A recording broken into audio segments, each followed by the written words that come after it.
मायके का मान। रश्मि बहुत ही सीधे और सरल स्वभाव की थी। उसको जीवन के दाव पेच कुछ कम समझ आते थे। रश्मि को जब देखने लड़के वाले आए थे तो भी रश्मि कुछ ज्यादा बोल नहीं पाई थी। और किसी ने खूब कहा है कि शब्दों से जाहिर ना करना किसी के वजूद की पहचान।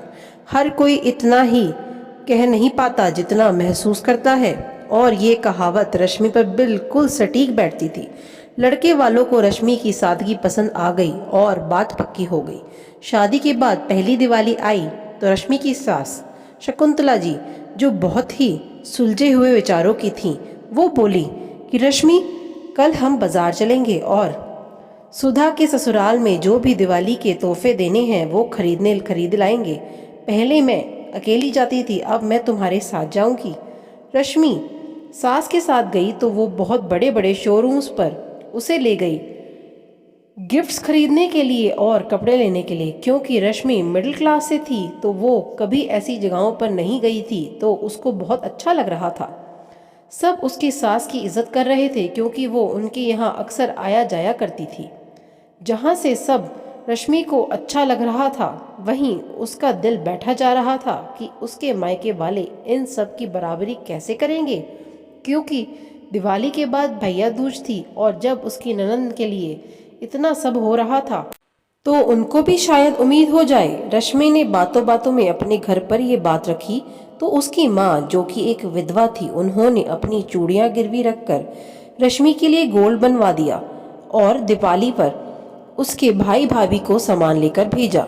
सबने खाना खाया और रश्मि किचन में बर्तन रखने गई तो शकुंतला जी ने कुंदन, रश्मि का भाई, से एक बात कही। बेटा, अगर बुरा न मानो तो एक बात कहूँ। जी आंटी जी, कहिए। ये जो भी कुछ तुम लाए हो वो मैं जानती हूँ अपने सामर्थ्य के बाहर से लाए हो। क्यों ना कहें, हर लड़की अपने मायके का मान चाहती है अपने ससुराल में। पर मेरा निवेदन है कि 250 रुपये और एक मिठाई के डिब्बे से ज़्यादा मैं कुछ नहीं रखूंगी, क्योंकि भाई का हक होता है बहन को देना। इसलिए ये शगुन और तुम दोनों का प्यार हमेशा मिठाई की तरह बना रहे, इसलिए ये मिठाई काफ़ी है।